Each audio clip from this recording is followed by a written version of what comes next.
अथ श्री विन्ध्येश्वरी स्तोत्रम्। निशुम्भशुम्भमर्दिनीं प्रचण्डमुण्डखण्डिनीं वने रणे प्रकाशिनीं भजामि विन्ध्यवासिनीं। त्रिशूलरत्नधारिणीं धराविघातहारिणीं गृहे गृहे निवासिनीं भजामि विन्ध्यवासिनीं। दरिद्रदुःखहारिणीं सतां विभूतिकारिणीं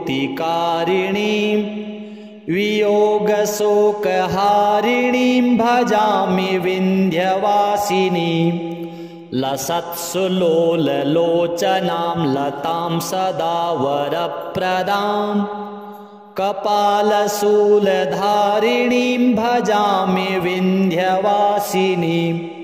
करे मुदा गदाधरां शिवां शिवप्रदायिनीं वरावराननां शुभां भजामि विन्ध्यवासिनीं। ऋषीन्द्रजामिनप्रदां त्रिधास्यरूपधारिणीं जले स्थले निवासिनीं भजामि विन्ध्यवासिनीं। विशिष्टसृष्टिकारिणीं विशालरूपधारिणीं महोदरां विशालिनीं भजामि विन्ध्यवासिनीं। पुरन्दरादिसेवितां मुरादिवंशखण्डिनीं विशुद्धबुद्धिकारिणीं भजामि विन्ध्यवासिनीं।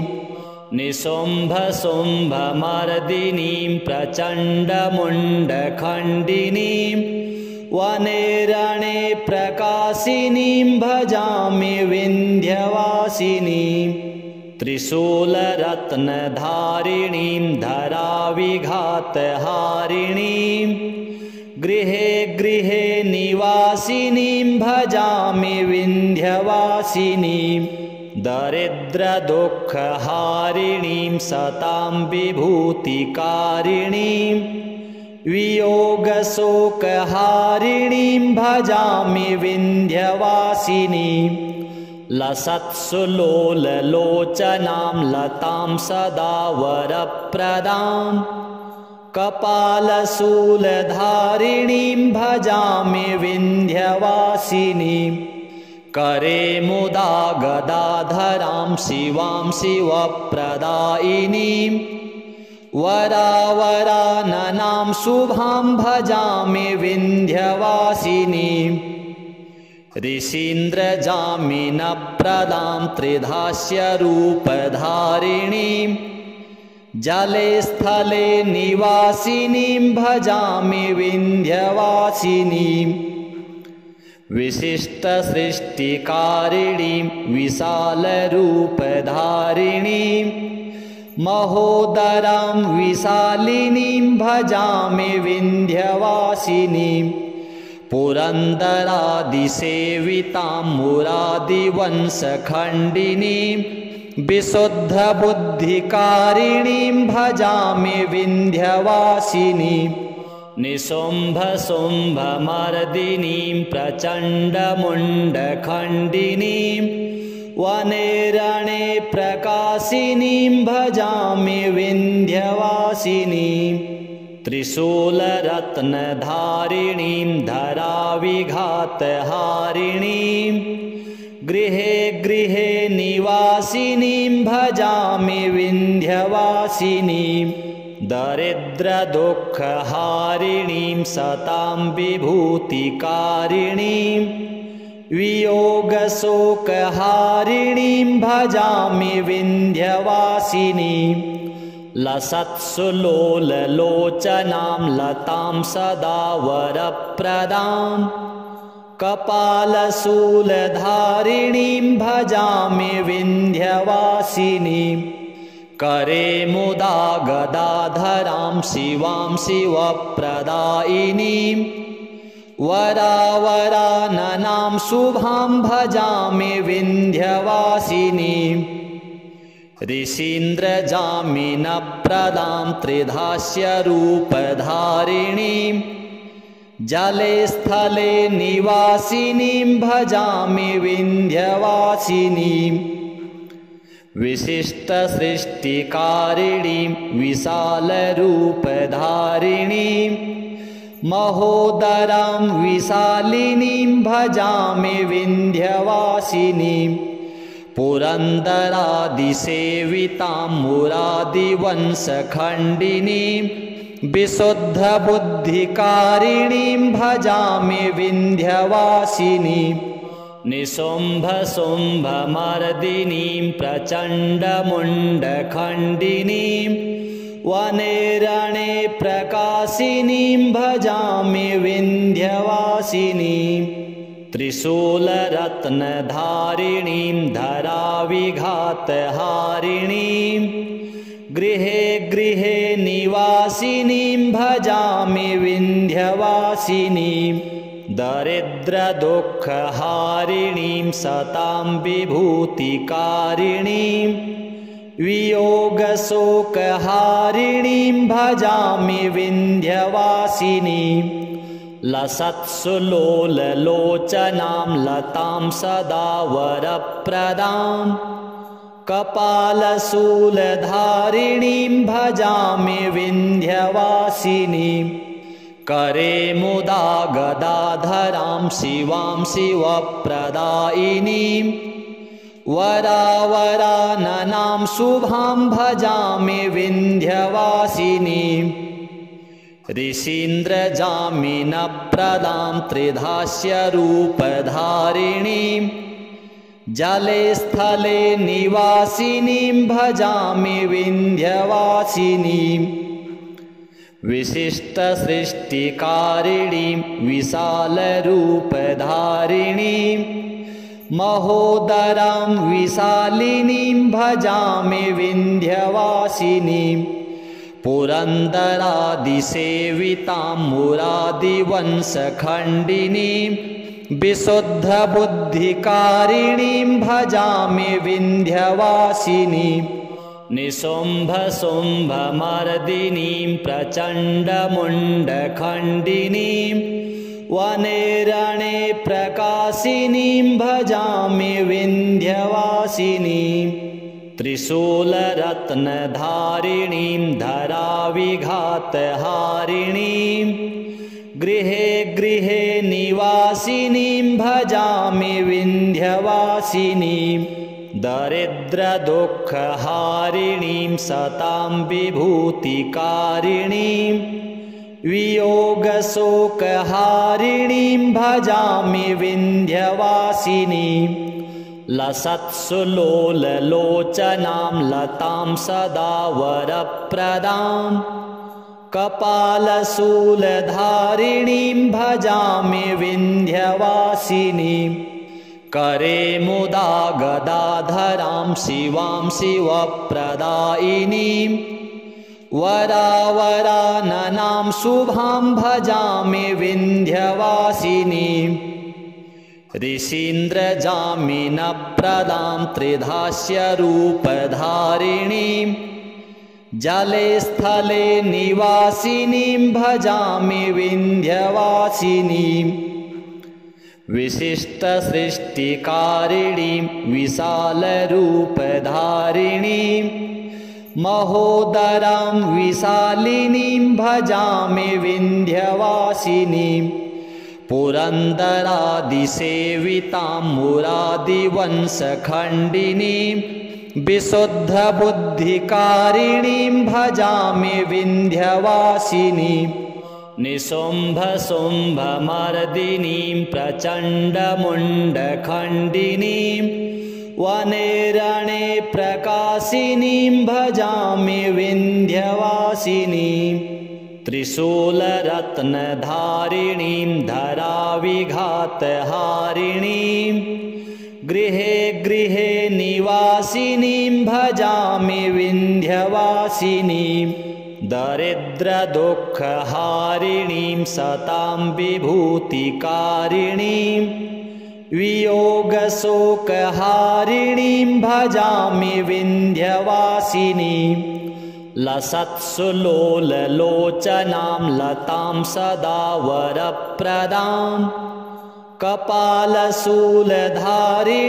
भजामि विन्ध्यवासिनीं करे मुदा गदाधरां शिवां शिवप्रदायिनीं वरावराननां शुभां भजामि विन्ध्यवासिनीं ऋषीन्द्रजामिनप्रदां त्रिधास्यरूपधारिणीं जले स्थले निवासिनीं भजामि विन्ध्यवासिनीं विशिष्टसृष्टिकारिणीं विशालरूपधारिणीं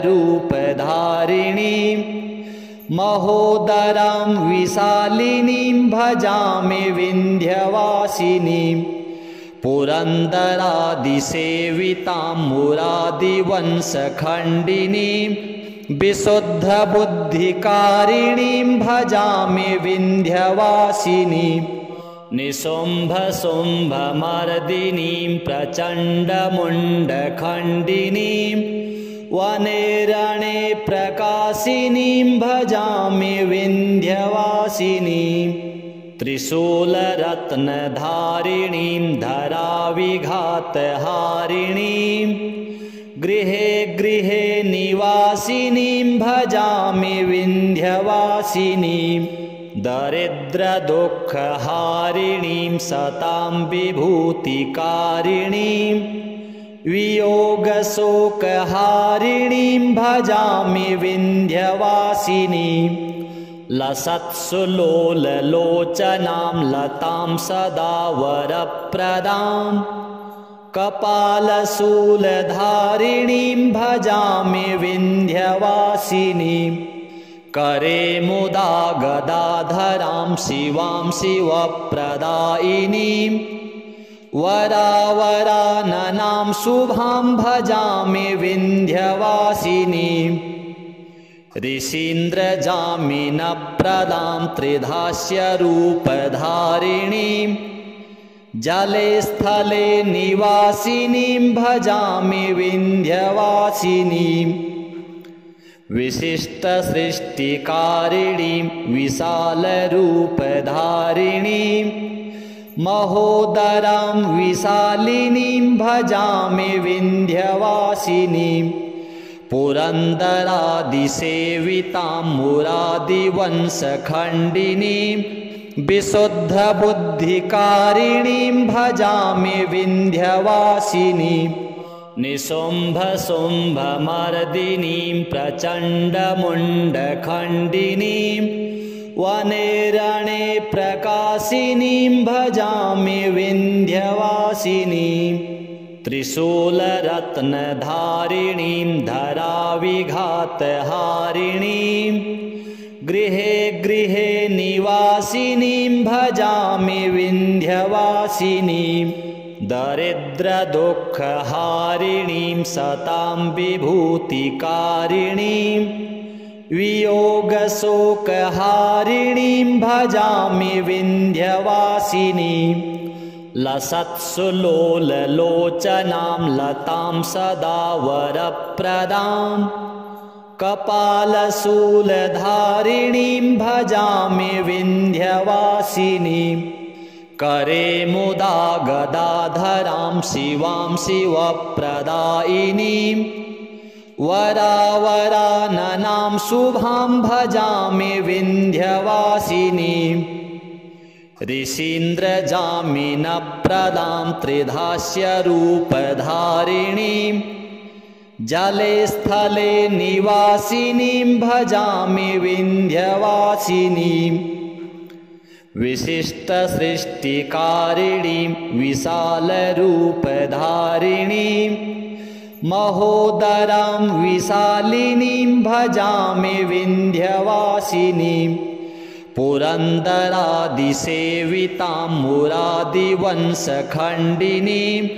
विशुद्धबुद्धिकारिणीं भजामि विन्ध्यवासिनीं निशुम्भशुम्भमर्दिनीं प्रचण्डमुण्डखण्डिनीं वने रणे प्रकाशिनीं भजामि विन्ध्यवासिनीं त्रिशूलरत्नधारिणीं धराविघातहारिणीं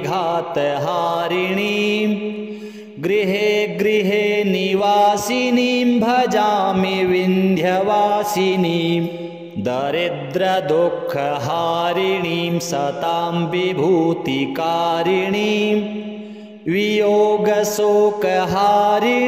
भजामि विन्ध्यवासिनीं लसत्सुलोललोचनां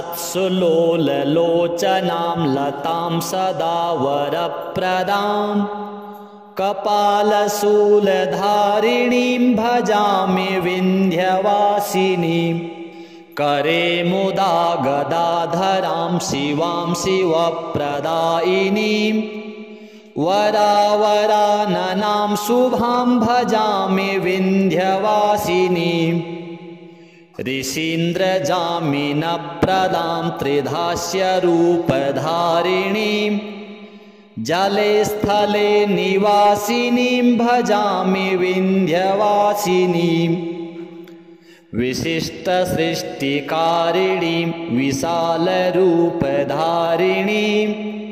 महोदरां विशालिनीं भजामि विन्ध्यवासिनीं पुरन्दरादिसेवितां मुरादिवंशखण्डिनीं विशुद्धबुद्धिकारिणीं भजामि विन्ध्यवासिनीं निशुम्भशुम्भमर्दिनीं प्रचण्डमुण्डखण्डिनीं वने रणे प्रकाशिनीं भजामि विन्ध्यवासिनीं त्रिशूलरत्नधारिणीं धराविघातहारिणीं गृहे गृहे निवासिनीं भजामि विन्ध्यवासिनीं दरिद्रदुःखहारिणीं सतां विभूतिकारिणीं वियोगशोकहारिणीं भजामि विन्ध्यवासिनीं लसत्सुलोललोचनां लतां सदा वरप्रदां कपालशूलधारिणीं भजामि विन्ध्यवासिनीं करे मुदा गदाधरां शिवां शिवप्रदायिनीं वरावराननां शुभां भजामि विन्ध्यवासिनीं ऋषीन्द्रजामिनप्रदां त्रिधास्यरूपधारिणीं जले स्थले निवासिनीं भजामि विन्ध्यवासिनीं विशिष्टसृष्टिकारिणीं विशालरूपधारिणीं महोदरां विशालिनीं भजामि विन्ध्यवासिनीं पुरन्दरादिसेवितां मुरादिवंशखण्डिनीं